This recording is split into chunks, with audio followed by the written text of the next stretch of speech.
This episode is sponsored by Hustle. I recently heard about Hustle, which is a free tool that I know is going to be a total game changer for all of you. Hustle is a mobile app that gathers orders from all of your sales platforms, such as Shopify, Etsy, Amazon, and eBay, prioritises them, finds you the best shipping deal, and allows you to print off your shipping labels all without leaving the app. I actually spoke with the founders of Hustle recently, and I instantly understood the value, and I just knew I wanted to shout about it. As many of you know, I started my own brand from home and it completely changed my life. Now my goal is to help you do the same, which is why I'm so excited to be sharing a tool I know will do just that. Hustle ensures you'll spend less time juggling admin and more time growing your business. Download Hustle from the link in the show notes and you'll also be able to get £5 off your shipping fees with an exclusive offer just for listeners of this podcast. Hi, and welcome to this episode of Amazon Made Easy. So today is actually going to be a re-release of an episode that I released earlier this year, all about how to set up your Amazon account. This is something I get asked about so frequently that I thought, rather than just direct you back to a previous episode, I would pop this one in the feed again because I think it is that useful. So I hope you enjoy this episode. I do refer to a Q&A session in this episode, which actually has passed now due to the timing of when this original episode was recorded. However, if you do want to get the opportunity to ask me any questions you have about selling on Amazon, you can always join my membership, Amazon Made Easy. If you go to vickyweinberg.com/membership, you can find all the information there. I offer fortnightly Q&A calls for my members, so you can come along, ask me questions, get my advice, input onto anything at all to do with selling on Amazon, and I would love to see you there. So now I hope you enjoy this episode. Hello and Happy New Year. If this is the first time we're talking 2025, perhaps you're not listening to this in 2025. You could be listening to this at any point in the future, but whenever you are listening, welcome.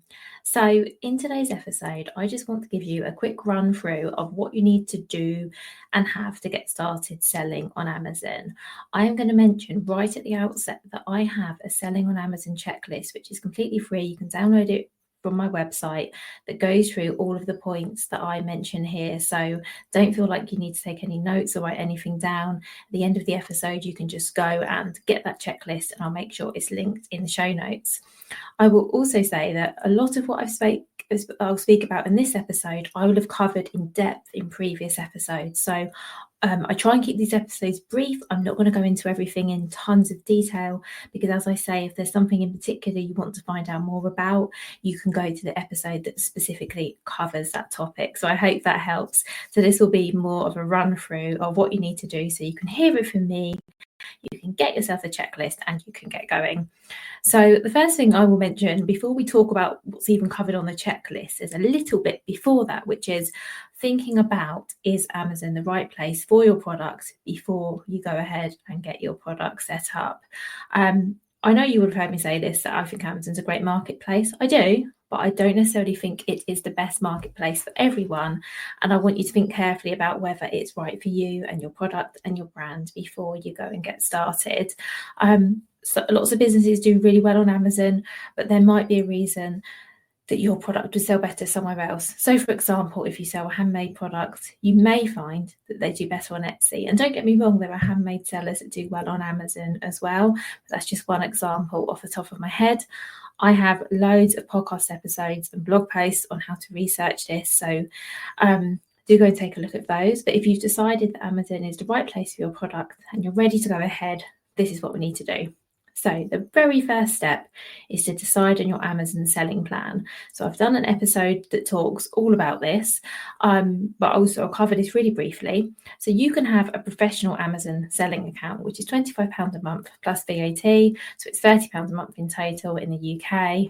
I think it's well worth it, as you can sell your products at higher volumes because the free account is capped at 35 sales a month. You can also run ads to your products and you can have access to lots of other features such as Amazon Brand Registry, which we'll talk about a bit later. You could, if you wanted, start with the free account, or it's called the individual account, and upgrade at a later date. That's definitely possible as well. But I would say for lots of you, if you're selling your products as a business, the professional account would usually be what I would recommend. And if you are looking to sell in the handmade category, you will also need a professional account. So the next thing to do is to actually create your Amazon Seller Central account. So if you just type Amazon Seller Central into Google, you go to the site, you will see a big red orange sign up button, which takes you to the registration page. What you need to do here is enter your email address and create a new account. I will say here that if you have a personal Amazon account, so one you use for shopping, for example, on Amazon as a customer, you can use that email address as on your seller account. However, I would suggest keeping them separate if that is a possibility for you. And I know that it won't be a possibility for everyone, but it is for you. I would suggest doing that. Or if you don't have a business email address at the moment, maybe just use a different email address to one you use as a customer, just to keep the two separate. So here's what you'll need to set up your Amazon selling account. As I've said, this is all on my spreadsheet, so my checklist, sorry, so you don't need to write any of this down, but you'll need a chargeable credit card, you will need valid passport or some sort of national ID that proves who you are. You'll need your company registration details and VAT details if applicable. It's fine if you're not a company, and it's fine if you're not VAT registered, but if you are, you'll need those details. You'll need a phone number Amazon can contact you on. You will need bank account details so you can get paid. And as I say, the checklist details all of this, so you don't need to write it down. And once you've entered all of your personal and billing information, the next step is to name your Amazon store. I suggest just calling it your business name because that will make things a lot simpler in the long run. So the next thing, and this actually isn't on my checklist because this is something that will just happen, it's not something you have to do, is account verification. And this is where Amazon may, not always, but they may contact you and to verify your identity when you are trying to set up an account. So you might be invited to a video call, for example, where they can just see you on the screen and then you hold up some ID. If you're watching me on video, you'll see me pretending to do that. So they can just prove that, yes, you are the person in the ID that you've submitted. This shouldn't cause you any problems at all. It might just add a few more days to the process of getting set up. So just be aware of that. Next thing to think about is choosing your fulfillment method. So whether you are going to fulfill orders yourself, which is called FBM, or whether you're going to send in your stock for Amazon to fulfill orders for you, which is called FBA or Fulfilled by Amazon. So I have done a whole episode on this, so I'm not going to go into more details now. If you're not sure, you're thinking about which is best for you, please do go back and listen to that episode. That will be the best way for you to get my full overview about what each is, the pros and cons, which might be best for you, and also how you can actually do both, which is what I do often recommend. So the next thing on the list is to understand Amazon's policies. What I mean by this is before you start creating any product listings, it's just worth checking, is there anything additional you're going to need to do to list your products? So, for example, some categories need approval to list in, some products need approvals to list. If you're selling a product with alcohol, for example, you need to submit your alcohol license. If you're selling cosmetics, then you will need to, or food, you might need to submit a safety data sheet, or food, you need a list of ingredients. And it's just worth knowing this now so you can have everything ready for when you set up your product listings, which is the very next thing we're going to do. So you're all ready to set up your listings, and I've spoken a lot in previous episodes about researching and writing product listings, and I have some blog posts and podcast episodes you can go and listen to get lots of information on how to do this really well. But let's first talk about what you need to list your products. So you need well-optimized product description text, and this is comprised of a title, 5 bullet points, and some descriptive text. I'm saying some descriptive text quite vaguely because it really depends on whether you have brand registry or not. If you're eligible for brand registry, and I promise we will cover this later, you can have what's called A+ content. So you don't really need to think about the descriptive part of your text for your listing in the same way, because you'll be able to use graphics and images and all kinds of other things. You also need a string of Amazon specific search terms or keywords which are used in the back of your listing to help with SEO. So that's the text part. You'll also need some product photos. So you need one main image that shows the product alone, so not showing anything that isn't sold with it, not in somebody's hand, not being worn by a person, anything like that. on a plain white background with no text, no logos, nothing else. That is the app. That is a shot you absolutely have to have with each of your products. If your product is something that a customer would appreciate being viewed from different angles, so a shoe, let's say, as an example, you might also want the white shots from showing the front, the back, the side. This is completely up to you. You need that main shot, but after that you need to think about what information does your customer need in order to give them the most information possible so they can decide whether to buy your product, remembering that they're going on the photos and the text alone. I also suggest having a variety of lifestyle shots or infographics, depending on what your product would need. And this obviously depends on what you're selling. The next thing you need to do is think about the name you are putting on your product listing, so the brand name. Now, this is often a name you set your account up with, but it doesn't have to be. Be aware that you may need, it sounds really silly, but you may need approval to sell products under your brand name, even if it is your brand name. This is fairly straightforward and just involves you providing your website if you have one and some products of your some photos of your products or your packaging showing the brand name on there. Brand name is actually really important. This is an attribute that can't be changed in the future, so do think about the name that you choose to put on your product listings. You will also need a barcode, so this is an EAN or GTIN for each product you look to sell. And actually, I say each product, this is each SKU. So for example, if you have a product in 5 colours, you will need 5 barcodes. The only place you can buy barcodes from to use on Amazon is gs1.org.uk. And if you're selling a book, then you'll need an ISBN rather than a barcode. If you're selling products, then GS1 is the place to go and get your barcodes. You will need them unless there is a reason you can apply for an exemption. So for example, if you're selling handmade products wouldn't be expected to have a barcode on. You could apply for an exemption. So that's one example. You may also need safety data sheets. For example, if you sell toiletries, cleaning products, perfumes, that's just a few. You may need to submit a safety data sheet before you can list a product, or potentially you might be able to list it, but when you're looking to send it in for FBA, if that's what you're doing, you might need to send it in at that point. So coming back to what I said earlier about understanding Amazon's policies, doing a little bit of research before you start listing will really help you out here, because you'll understand if this is going to be required or not. So the next step is to configure your shipping settings or set up a plan to send in FBA stock, depending on what you're going to do.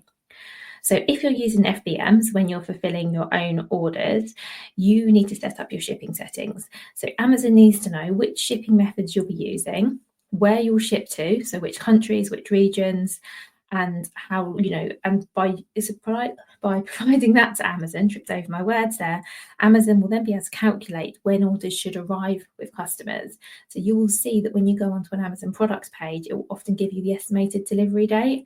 And this is based off the seller of that product telling Amazon, I'm using, let's say, Royal Mail 24, and Amazon knowing, okay, that shipping method takes this amount of time to reach this customer who's based in this location. And that's how that works. You need to use a shipping method that Amazon can track. And if you go into your shipping settings, you can find all of the options. While we're talking about shipping and shipping settings, I would always suggest offering free shipping if you can, even if the free option you offer is a longer one, and maybe you offer paid for shipping if the customer wants to get it slightly quicker. Although, of course, do think about whether how quickly you can dispatch orders and how quickly orders can arrive, because Amazon will penalise you if you are consistently sending orders out late, or things are consistently getting delivered later than they should. And one thing actually you can do is tell Amazon the days in which you will fulfil orders. So for example, if you won't be dispatching any orders at weekends, you can tell Amazon that in advance. You can also add in a handling time. So let's say you need a few days to maybe make your product or finish your product off or package it, whatever it is, you can factor this in so you don't get penalised for shipping orders late. So Amazon then knows, okay, if someone orders this product, it then takes up to 3 days before the seller ships it, and then the shipping takes this amount of time, and then the estimated delivery date the customer's getting is accurate, and you don't get in trouble for sending things late.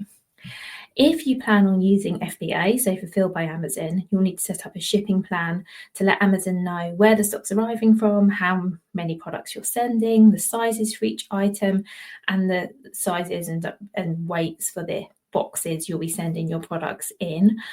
You'll get labels to print, and you can arrange for your stock to be collected, or you can drop it off somewhere, or you can arrange your own shipping, but the shipping plan is essential.